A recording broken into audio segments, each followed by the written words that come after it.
Hi, I'm Jessica, and this is CheerLiving.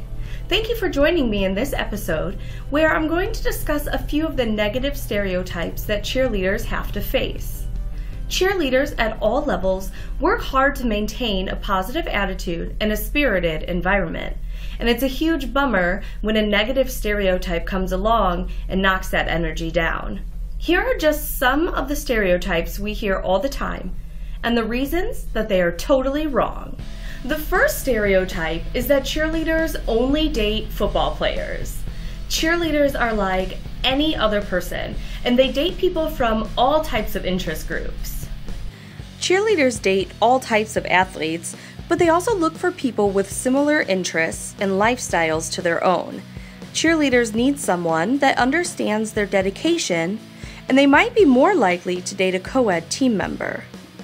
This next stereotype is perhaps one of the worst, that cheerleaders are airheads. I don't know how or why this stereotype started, but it's been perpetuated on film and television for decades. Cheerleaders are constantly being portrayed as dumb, shallow, and stupid. Let's break down just a few reasons that this is busted. First, many cheerleaders take honors classes and go on to work in advanced fields like science and engineering. Many successful public figures were cheerleaders, including 3 former presidents. The next stereotype is that cheerleading isn't dangerous. But did you know that cheerleading is the second most dangerous sport behind football? Or that cheerleading accounts for a very high percentage of catastrophic injuries among high school female athletes? Considering that many school teams don't even compete, that means even sideline cheerleading is dangerous. Modern sideline cheerleaders aren't just waving pom-poms, but even when they are, disaster can still strike in the form of collisions with players. Squads that hold banners for football players to burst through have been trampled because of miscommunications about timing. Stunts are always dangerous and can result in serious injury, and also in broken bones and concussions. Boys can't cheer.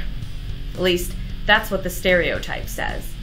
Anyone who believes this must not be familiar with all-star cheerleading or even the origin of cheer itself. A quick Google search for Cheer Channel's Superstars of the All-Stars member Holden Ray is one way to bust this myth. Here are a few other reasons this stereotype is all wrong. For the first several decades of cheerleading, there weren't any girls on teams. It wasn't until men started leaving for war that women got involved. Did you know that half of college cheerleaders are males? Or that male cheerleaders play an important role on competitive squads? And then there's the fact that a male started cheerleading.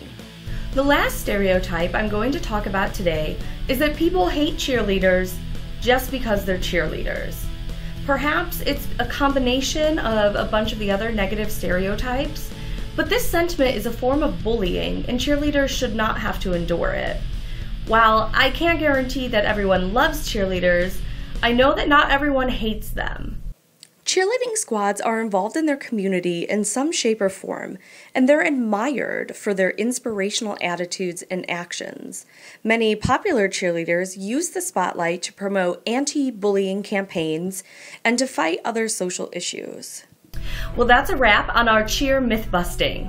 Thanks for watching, and don't forget to find us on Facebook and Twitter, and to visit cheerlivingmag.com to get free access to the digital magazine.